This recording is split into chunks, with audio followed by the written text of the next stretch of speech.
So one of the latest additions to the tractor collection is a International 184. And I shouldn't say collection, I'm actually trying to put a couple together to make a really good tractor. But I did find this 184 and it has a front loader on it, so that is a bonus. It doesn't have a 3-point and it doesn't have a creeper gear, at least yet. I do have a couple of creeper gears and I do have a 3-point that I can swap and put on this tractor. The tractor itself is nothing special. It's not in great condition. It's been recently painted or rattle canned. It looks okay from 10 feet or so. It's not a bad running tractor. It runs okay. It does have a funny looking carburetor that doesn't quite make it run quite properly. It needs to be replaced. And when I said it doesn't run quite properly, they had to disconnect the governor, which means the throttle just lets it rev up and down on its own. So traditionally one of these tractors has a governor. This allows you to open up the throttle and it will essentially keep the engine running at those RPMs. When you have a configuration like this on one of these tractors, you're constantly bogging the engine down and the engine doesn't know to speed itself back up. So we got to fix that.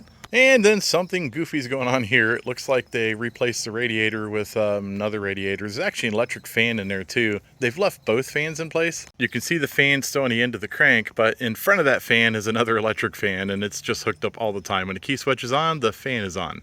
I do have a couple of radiators, so we'll be putting a radiator on here as well. I'd just like to get the tractor pretty much back to the way the manufacturer had it and then kind of work from there. There's also some goofiness going on here. They disconnected the belly motor cylinder, but they're still using the valve here, so you have to hold down on the valve before these valves work. It's kind of a cheap way of doing it. They probably could have used a diverter valve. I think one of these holes would have got a diverter valve from the manufacturer. I do have a spare diverter valve, so we'll be putting one of those on there as well. The 184 has an electric PTO, and that's this guy here. It does not work, but I just think it's not hooked up. A lot of this stuff has just been cut and it's kind of dangling here. I do not have a spare one of these, so if it's bad, I'm probably going to have to get on Hamilton Bob's and see what I can find, or get on the interweb and try to find one and buy one. There's a little bit of transmission whine in the rear end. I'm not really sure what's going on there. I do have another 154 that has a little bit of a whine, but I also have a 154 that has zero whine, so it just could be worn out a little bit. I don't think it's anything to worry about, but I'll probably do an oil change and see if that helps it any. But on the brighter side, the tractor is technically in really good shape for a tractor of its age, and luckily I have lots of parts and pieces to put this tractor back in the way it was. It's going to be a fun project, and I'll make sure I do some videos along the way. There's kind of some cool things I want to do. I'm definitely going to add power steering because I notice when the bucket is full, it steers really hard, which it would, all the weight's on the front. If you like these types of videos, don't forget to like and subscribe. Take a look at some of my other videos, and at the very least, you might be entertained.